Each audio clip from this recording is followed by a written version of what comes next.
The thick wooden counter was cold beneath her touch. Helena ran her fingers over the uneven surface, feeling the small grooves carved by time in constant use. The place was silent, a heavy, still quiet that gathered in the corners of the spacious room. It was late afternoon, but the light filtering through the windows already held the hue of an early twilight. Outside, the rain was falling. It was a gentle yet steady rain, the kind that darkens the earth and turns road dust into thick mud. The drops tapped against the window panes with a continuous sound, a soft drumming that filled the room's emptiness. Perhaps this is just another one of those quiet stories made for relaxation, and sometimes that's all we need.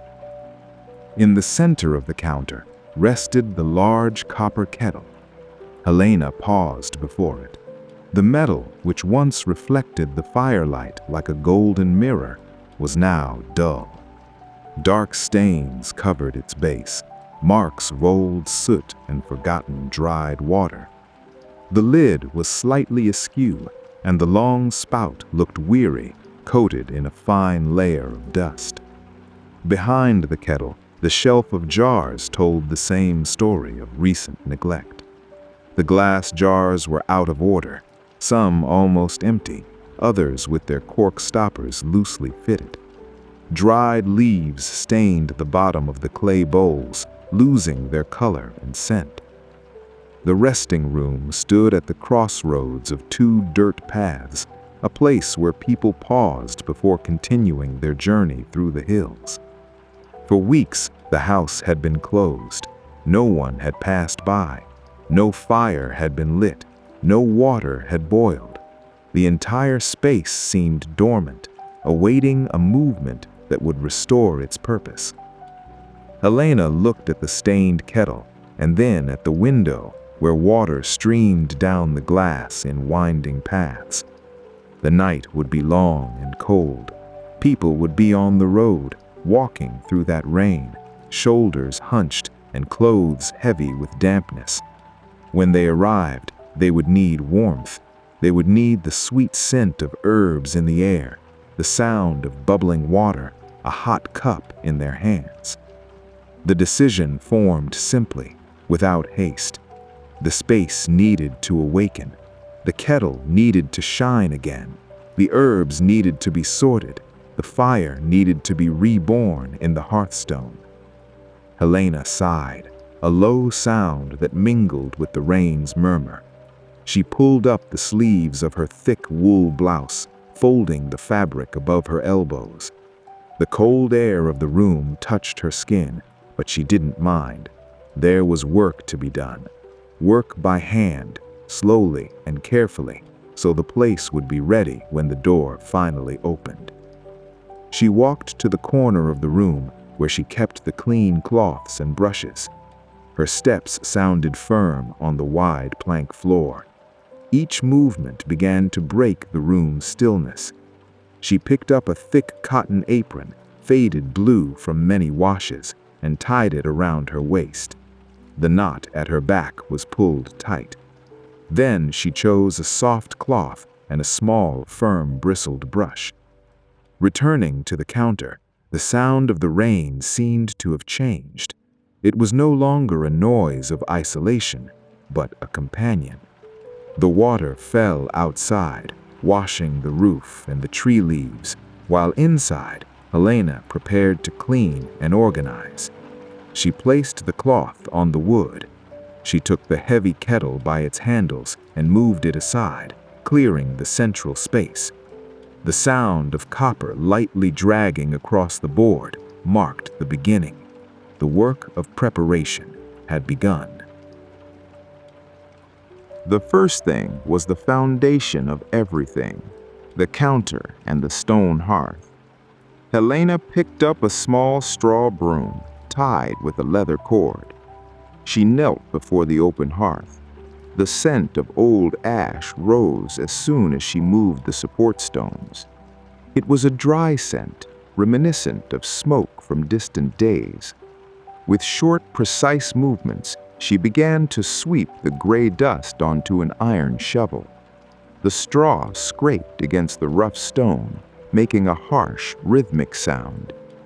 The ash was fine as river sand. It accumulated in the corners, hidden in the floorboard's cracks. Helena had no hurry.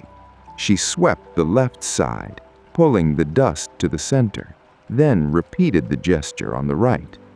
The pile of ash grew. She lifted the shovel carefully so that the wind entering through the window's cracks wouldn't scatter the dust into the air. She walked to a metal bucket in the corner of the room and emptied the contents. The sound of ash falling into the bucket's bottom was muffled. With the fire space clean, she turned her attention to the surrounding wood. The hearth was ready for new firewood, but the counter where cups would be served needed care.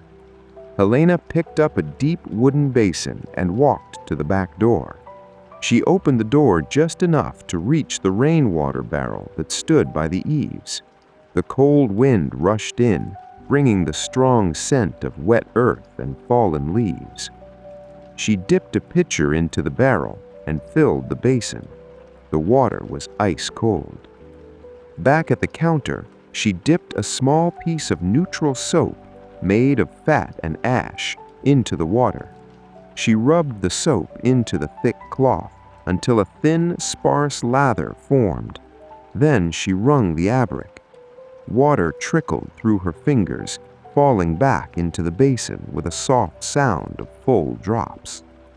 Helena spread the damp cloth over the end of the long counter. She pushed the fabric forward, following the grain of the wood. Wherever the cloth passed, the board's color changed. The light, dull brown transformed into a dark, rich, vibrant hue. The fine dust vanished, revealing the natural marks of the tree that once formed that plank. She worked from one end to the other. Her arm moved back and forth in a constant rhythm. The sound of the cloth scrubbing the wood mingled with the rain's patter on the roof. It was a sound of cleansing, of renewal.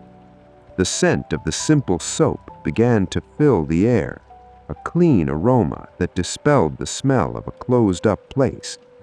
When she found a more stubborn stain stuck to the wood, she paused. She pressed her fingers onto the cloth and made small, insistent circular motions until the mark yielded and dissolved into the dampness. After washing the entire surface, she emptied the basin and refilled it with clean water from the barrel. She washed the cloth until all the soap was gone and repeated the process on the counter. This time, the movement was lighter. She was merely removing the excess, rinsing the wood. The board remained damp, shining faintly in the room's weak light. Helena picked up a dry, unbleached cotton cloth. She folded the fabric into a perfect square and began to dry the counter. The cloth absorbed the water quickly. The wood, now clean, began to breathe. Helena's fingertips on the surface no longer found dust or stains, only the smooth, firm texture of well-cared-for material. The base was ready. The space around the fire and the workbench were clean, awaiting the tools that would bring life to that place. In the center of the clean counter, the copper kettle looked even duller. Its base was round, rising to a narrower neck with a wrought iron handle arching over the top. It was a heavy piece, made to last generations. Helena put both hands on the kettle's sides. The metal was cold. She lifted the object, feeling its familiar weight in her arms, and set it on a thick cloth to avoid scratching the freshly cleaned wood. Water and soap wouldn't suffice to restore the copper's luster. Helena went to a small pantry at the back of the room. She returned with a lemon cut in half and a small clay pot full of coarse salt. The lemon's sharp citrus scent immediately cut through the air, fresh and awakening. She dipped the lemon half into the pot of salt. White, irregular grains clung to the fruit's damp pulp. Helena held the kettle by its handle with her left hand, steadying it on the table. With her right, she pressed the salt-covered lemon against the kettle's copper belly. Her first movement was slow. The lemon squeezed out juice, mixing with the salt to create a rough paste. Helena began to scrub. The sound was a gritty drag, salt scraping against darkened metal. Where the mixture passed, magic happened. The lifeless brown layer of oxidation began to loosen. Beneath it, an orange, warm glow emerged, timid at first, but undeniable. She squeezed the lemon harder, releasing more juice. Its scent mingled with the metallic smell of wet copper, a peculiar aroma of deep, ancient cleansing. Helena made circular motions, covering small areas. The salt darkened with grime, and she dipped the lemon into the pot repeatedly to refresh the mixture. The base's curve was the most time-consuming part. Fire marks lingered there, black stains from past night's flames.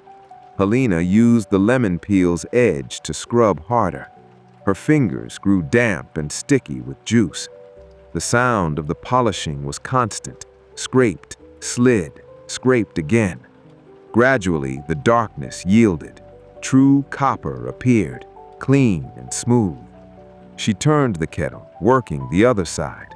Her arm tired slightly from the continuous effort, but the visible result gave rhythm to the work.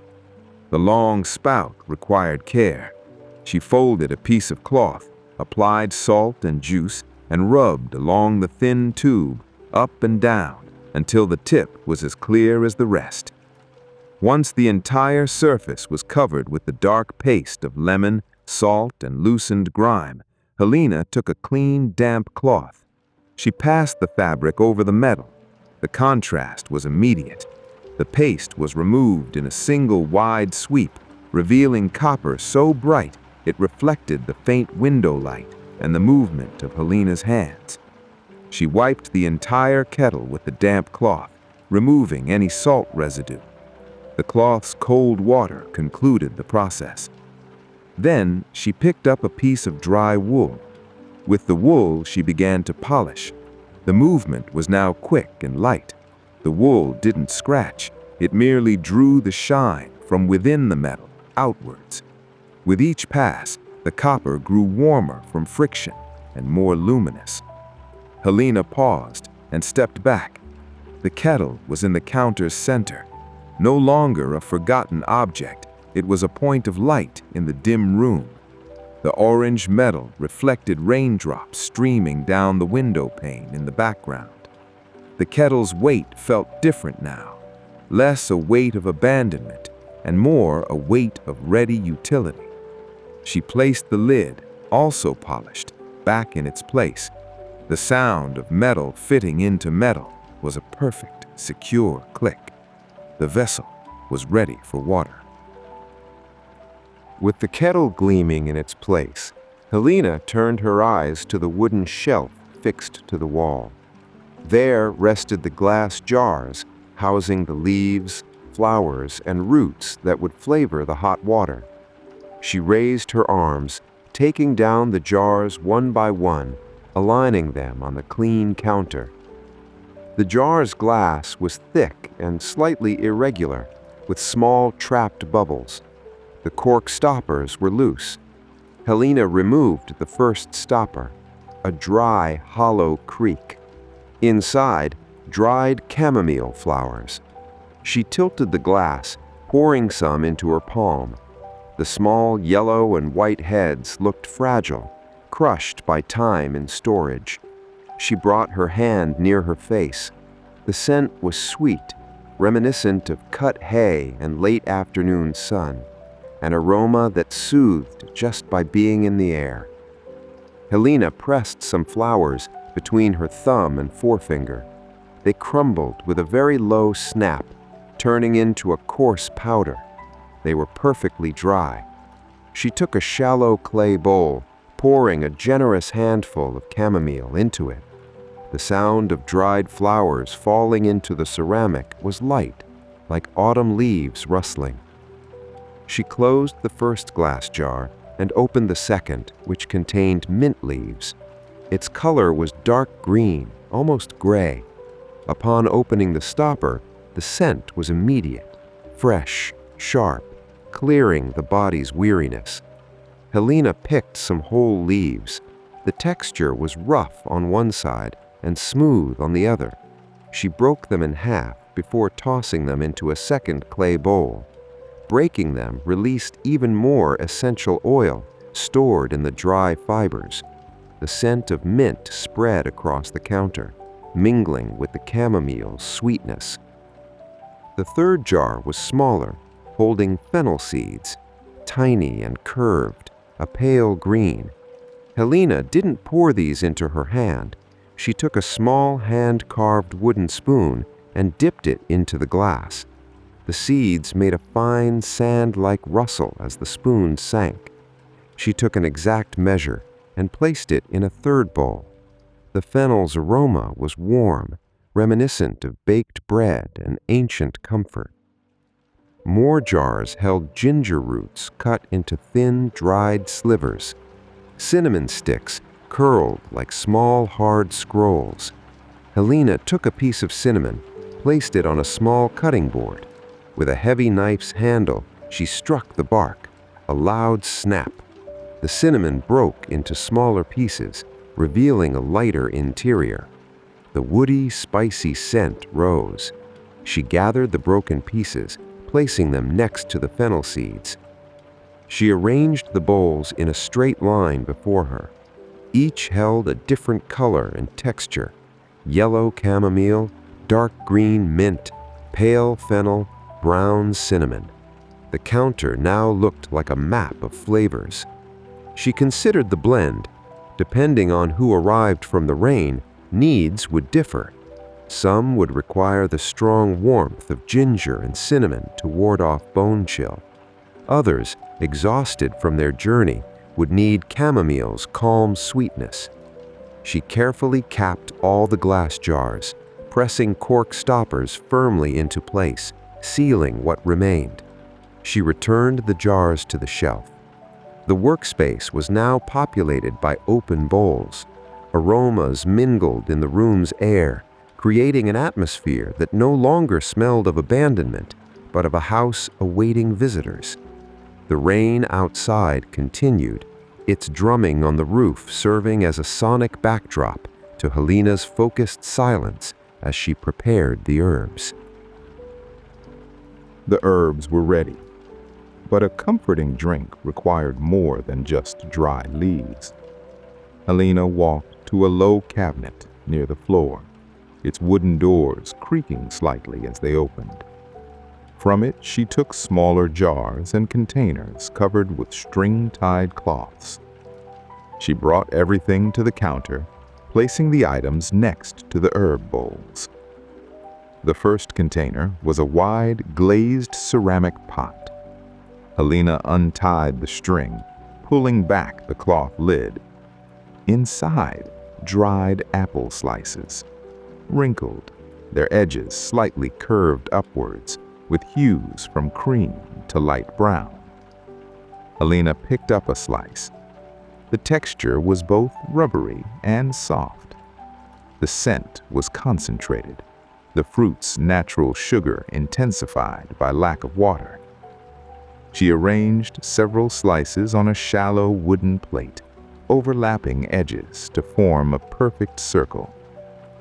Next, she opened a smaller glass jar of dried oranges. The slices were thin, almost transparent against the window light. The peel formed a dark, firm ring around the orange core. The citrus scent differed from the lemon used on the kettle. It was sweeter, deeper, reminiscent of sunny afternoons. Helena picked up a short, sharp-bladed knife. She placed the orange slices on the board, cutting them in half. The knife descended with a dull thud against the wood.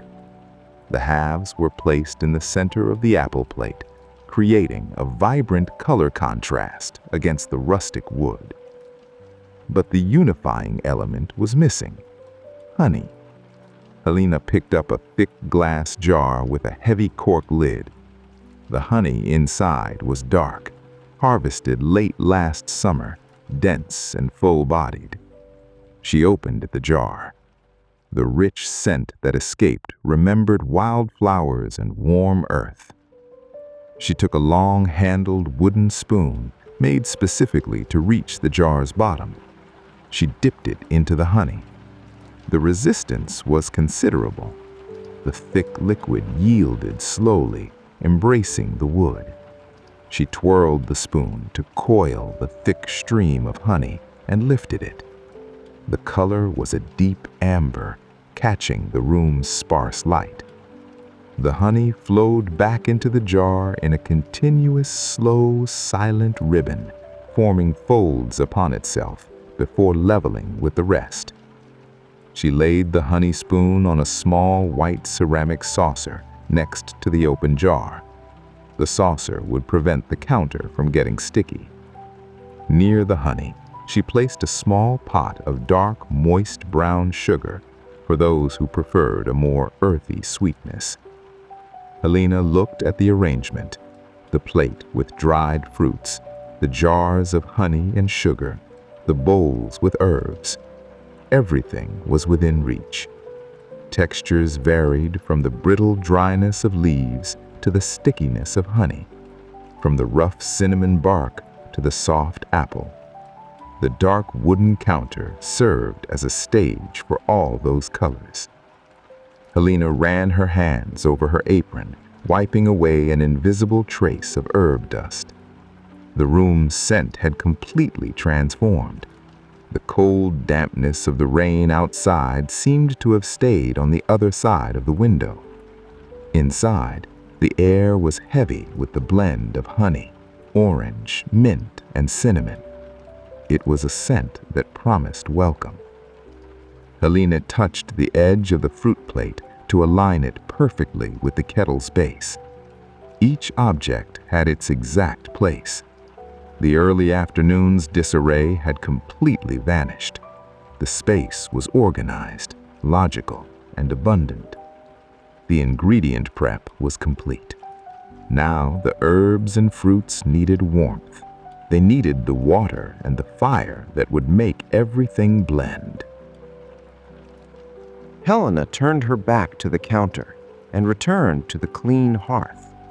The stone opening was empty, dark, and cold.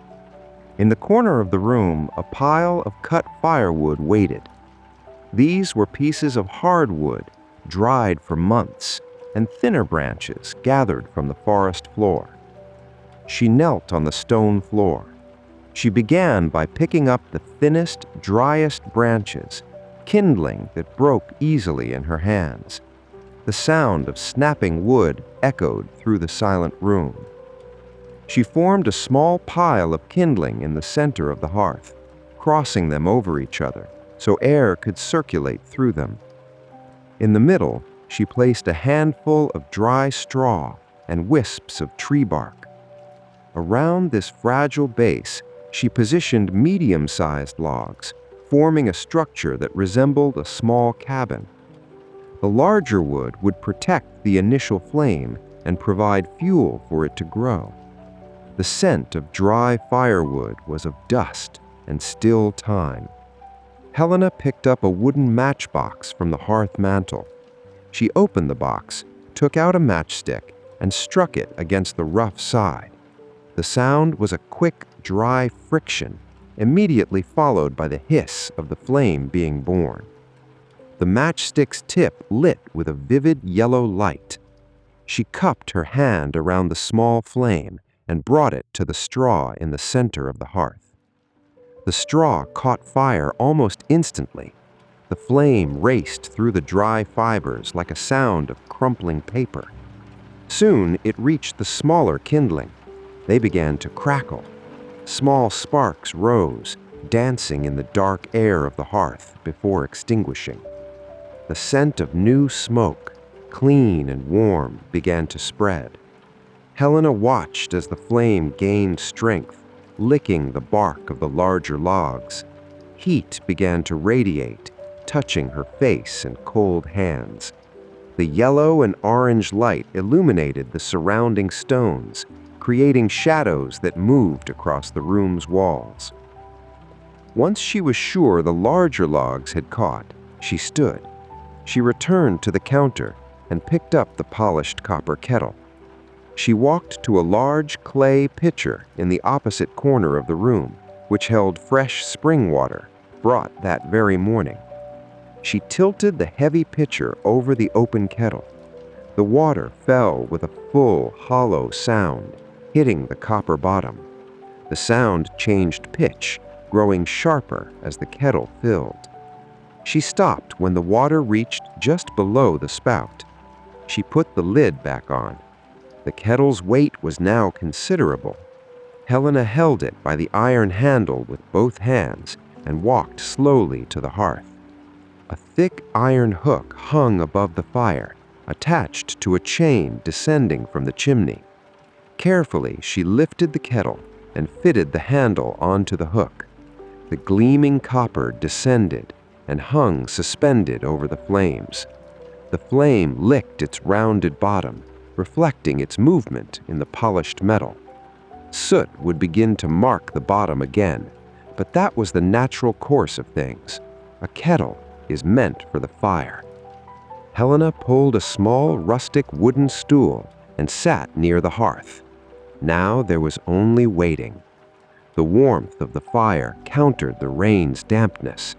The sound of flames crackling and consuming the wood joined the sound of water tapping against the window. They were two different rhythms, one quick and unpredictable, the other constant and repetitive. Inside the kettle, the cold water received the metal's heat. The process was slow. Helena watched the fire, feeling the warmth on her shins and on her hands resting on her knees. The atmosphere, once still and cold, now pulsed with the life of the flames. The promise of warmth was being fulfilled. It was only a matter of time until the first bubble rose from the kettle's bottom, breaking the water's surface. The first sign wasn't visual, but auditory. A very low, continuous hiss began to emanate from within the copper. It was the sound of the water starting to stir, molecules gaining speed with the fire's intense heat. Helena remained seated on the stool, listening. The hiss slowly grew, shifting from a whisper to a deep murmur. Soon, the sound transformed. The murmur turned into a rhythmic bubbling. Bubbles began to burst on the water's surface, tapping against the closed metal lid. The lid gave a small jump, a metallic click that announced the boil. From the long spout of the kettle, a thin stream of white steam began to escape, spiraling upwards towards the dark chimney. Helena stood. She took a thick cotton cloth, folded it in several layers, and approached the fire. The heat was strong now. She wrapped the kettle's iron handle with the cloth, protecting her hand, and lifted the weight firmly, unhooking it. The movement drew the kettle away from the flames, and the internal bubbling subsided slightly. Helena walked back to the counter. The steam left a trail in the air wherever she passed. She set the kettle on a cork trivet on the table. The copper was extremely hot, radiating waves of heat that could be felt inches away. Helena chose a dark clay mug with thick edges and a rounded shape, perfect for holding with both hands. She decided to make a simple blend for herself to taste the water and the flavor of the night's first infusion. With her fingers, she took a pinch of the yellow chamomile and a few broken mint leaves. She placed the dried herbs at the bottom of the mug. With her hand protected by the cloth, she tilted the heavy kettle. The boiling water gushed from the spout, a transparent, gleaming arc that fell directly onto the herbs. The sound of hot water hitting the clay and leaves was a quick hiss. Immediately, the dried herbs began to stir, rising to the surface and swirling in the eddy caused by the water. The color changed in seconds. The transparent water took on a light golden hue, tinted by the chamomile, while the mint oil rose to the surface, invisible yet present in the aroma that burst into the air. The scent of wet wilderness, warm flower, and freshness flooded the space around the counter. Helena stopped pouring the water when the mug was almost full. She released the kettle, which returned to rest on the cork trivet, still releasing steam from its spout. She took a small wooden lid and placed it over the mug, steeping the infusion. It was necessary to wait a few minutes for the herbs to release all they held. Helena used the time to observe the room. The transformation was complete. Where before there had been abandonment and dust, now there was light, order, and warmth. The counter gleamed with cleanness, supporting the ingredients organized in their bowls and plates. The copper kettle, once dull, now reflected the light of the fire burning brightly in the clean hearth. The air, once cold and still, now circulated, warmed and perfumed with the scent of burning wood, honey, citrus fruits, and infusing herbs. Helena removed the small wooden lid from the mug. The steam rose straight, thick and hot. She wrapped both hands around the clay mug.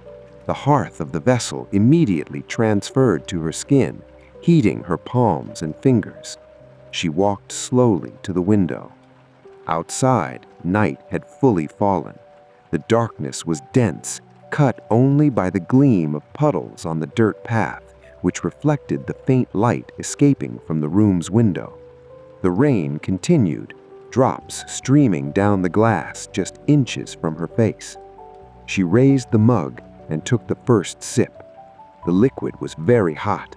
The flavor went down smoothly, the sweet floral notes of chamomile soothing her throat, followed by the clean freshness of mint that opened her breath. It was a perfect contrast to the weather outside. Helena closed her eyes for a moment, feeling the path of the warm tea descending through her body, spreading a wave of internal comfort. She stood there, still before the wet glass. The room behind her was alive. If someone were to knock at the door at that instant, lost on the road, cold and weary, they would find a prepared place. The water was boiling. The fire was high. The herbs were sorted. Everything worked. The space had purpose again, and she, holding the warm mug, felt the quiet satisfaction of one who had built that welcome with her own hands. Time passed slowly as Helena finished her tea. The drink level in the mug gradually lowered, and the liquid slowly cooled, matching the rhythm of the room. In the hearth, the larger logs had already lost their original shape. They had transformed into glowing blocks of red and orange embers, covered by a thin layer of white ash. The fire no longer crackled loudly. Instead, it emitted a constant glow and a deep, smokeless warmth, the kind of fire that lasts all night. Helena took the last sip. Only a few damp leaves remained at the bottom of the clay mug. She walked back to the counter and set the empty mug beside the wash basin. The steam rising from the copper kettle was now just a very thin, almost invisible wisp, but the water inside remained hot, kept so by its proximity to the fire and the metal's thickness. She untied the knot of her apron at her back. The thick fabric slipped from her shoulders, and she folded it carefully, placing it on the wooden chair in the corner. Her hands, which had swept ash, scrubbed wood, polished copper, and broken dried herbs, now rested at her sides.